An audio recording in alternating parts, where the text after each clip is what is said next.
দখলদার বাহিনী এবং নিরীহ ফিলিস্তিন ভয়াবহ যুদ্ধ চলছে। আর এরই মাঝে আমাদের হাতে এসেছে গাজা যুদ্ধের সর্বশেষ গুরুত্বপূর্ণ তাজা আপডেট সংবাদ আপনাদের জানিয়ে দিব। প্রথমেই জানাবো, গাজায় যা ঘটছে তা একেবারেই অগ্রহণযোগ্য বললেন নিউজিল্যান্ডের প্রধানমন্ত্রী। ইসরায়েলের প্রধানমন্ত্রী বেঞ্জামিন নেতানিয়াহু গাজায় সামরিক অভিযানকে অত্যন্ত অগ্রহণযোগ্য বলে অভিহিত করেছেন নিউজিল্যান্ডের প্রধানমন্ত্রী ক্রিস্টোফার লাকসন। আজ তুরস্ক ভিত্তিক সংবাদ মাধ্যম আনাদোলু এজেন্সির এক প্রতিবেদনে এই তথ্য নিশ্চিত করা হয়েছে। এরপর জানাবো, শেষ পর্যন্ত ইসরায়েলকে সামরিক সাবমেরিনের অনুমোদন দিল জার্মানি। জার্মানি ইসরায়েলের কাছে একটি উন্নত মানের সাবমেরিন সরবরাহের অনুমোদন দিয়েছে, যদিও আগে না দেওয়ার ঘোষণা দিয়েছিল। বার্লিন ভিত্তিক সংবাদপত্রের বরাতে এই খবর জানিয়েছে তুরস্ক ভিত্তিক সংবাদ মাধ্যম ইয়েনি সাফা। রেকর্ড তাপমাত্রায় পড়ছে ইসরায়েল।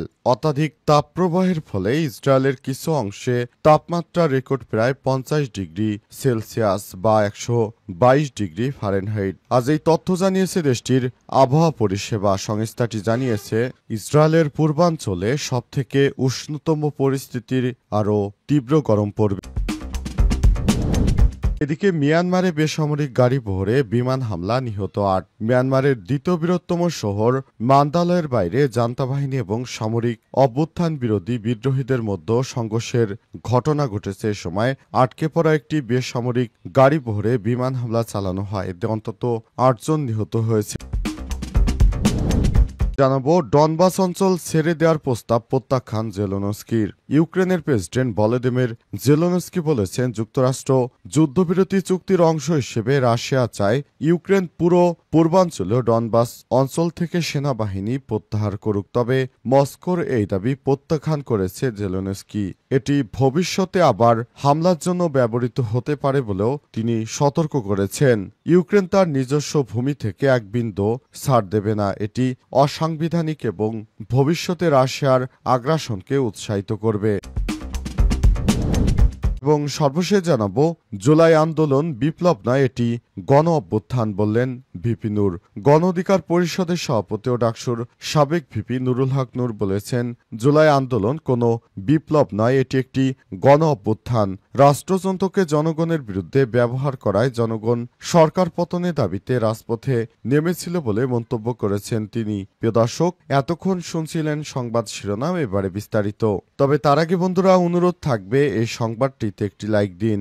এই চ্যানেলে আপনি নতুন হয়ে থাকলে আমাদের সংবাদটি দেখতে দেখতে চ্যানেলটি সাবস্ক্রাইব করে রাখুন। কমেন্ট করে বন্ধুরা আপনার মূল্যবান মতামত জানিয়ে দিন আপনি বিশ্বের কোন দেশ থেকে বা বাংলাদেশের কোন স্থান থেকে আমাদের সংবাদটি দেখছেন এবং শুনছেন। আর বন্ধুরা, গাজা যুদ্ধে আপনি যদি নিরীহ ফিলিস্তিনিদের ভালোবেসে থাকেন, কমেন্টে ইয়েস লিখে বিশ্ববাসীকে জানিয়ে দিন। সংবাদটি আপনার সোশ্যাল মিডিয়া ফেসবুকে শেয়ার করে বন্ধুদেরও দেখার সুযোগ করে দিন। এবারে বিস্তারিত। শেষ পর্যন্ত ইসরায়েলকে সাবমেরিন সরবরাহের অনুমোদন দিল জার্মানি। জার্মানি ইসরায়েলের কাছে একটি উন্নত মানের সাবমেরিন সরবরাহের অনুমোদন দিয়েছে, যদিও আগে না দেওয়ার ঘোষণা দিয়েছিল। বার্লিন ভিত্তিক সংবাদ মাধ্যমের বরাতে এই খবর জানিয়েছে তুরস্ক ভিত্তিক সংবাদ মাধ্যম ইয়েনি সাফাক। প্রতিবেদনে আরও বলা হয়েছে, ইসরায়েলের জন্য ষষ্ঠ ডলফিন ক্লাস সাবমেরিন আইএনএস ড্রাঙ্কন সরবরাহের অনুমোদন দিয়েছে জার্মানি। সাবমেরিনটি ইতিমধ্যেই বাল্টিক সাগরের রুগেন দ্বীপে সমুদ্র পরীক্ষায় দেখা গেছে। সাবমেরিন ক্রয়ের মূল্য চুক্তি 2012 সালে স্বাক্ষরিত হয়। 2023 সালের ডিসেম্বরে ফেডারেল সিকিউরিটি কাউন্সিল সরবরাহের জন্য সবুজ সংকেত দেয়। পরে জার্মান অর্থনীতি মন্ত্রণালয়ের অধীনে federal office for economic affairs and export control থেকে প্রয়োজনীয় রপ্তানি লাইসেন্স জারি করা হয়েছে। সাবমেরিনটির মোট ক্রয় মূল্য প্রায় 50 কোটি ইউরো, প্রায় 585.8 মিলিয়ন ডলার, যার মধ্যে জার্মান সরকারের অবদান ছিল 13.5 কোটি ইউরো। সাবমেরিন চুক্তি ইতিমধ্যে ইসরায়েলি বিচার বিভাগ তদন্তের কেন্দ্রবিন্দুতে রয়েছে। একটি তদন্ত কমিশন জার্মান অস্ত্র প্রস্তুতকারক থাইসেন ক্রুপ মেরিন সিস্টেমের সঙ্গে চুক্তিগুলো খতিয়ে দেখছে। গাজায় যা ঘটছে তা একেবারেই অগ্রহণযোগ্য বললেন নিউজিল্যান্ডের প্রধানমন্ত্রী। ইসরায়েলের প্রধানমন্ত্রী বেঞ্জামিন নেতানিয়াহুর গাজায় সামরিক অভিযানকে অত্যন্ত অগ্রহণযোগ্য বলে অভিহিত করেছেন নিউজিল্যান্ডের প্রধানমন্ত্রী ক্রিস্টোফার লাকসন। আজ যুক্তরাষ্ট্র ও তুরস্ক ভিত্তিক সংবাদ মাধ্যমের প্রতিবেদনে এই তথ্য জানানো হয়েছে। তিনি বলেন, নেতানিয়াহু পুরো পরিস্থিতি হারিয়ে ফেলেছেন। গাজা সিটিকে ইসরায়েলের এই সাম্প্রতিক হামলা আন্তর্জাতিক আইনের লঙ্ঘন এবং দুই রাষ্ট্রভিত্তিক সমাধানের পথ বন্ধ করে দিতে পারে। লাকসান আরও বলেছেন, নেতানিয়াহু আন্তর্জাতিক সম্প্রদায়ের আহ্বান উপেক্ষা করেছে, যা একেবারেই অগ্রহণযোগ্য।